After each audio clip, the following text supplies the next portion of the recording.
Hello everyone, welcome to How to Solver. Today in this video, I'm gonna show you how to bold text on Discord in your laptop. Before starting the video, please subscribe to How to Solver. So let's go. For this, you have to open your Discord. Now go to your text option. Here you have to press double star key, then your text, again double star key.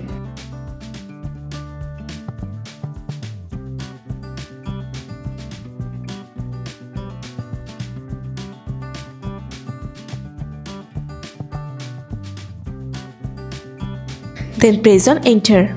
So this is how you can bold your text on Discord in your laptop.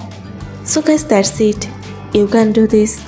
I think this video is very helpful to you. If it was, then give a thumbs up and hit the subscribe button. And thanks for watching.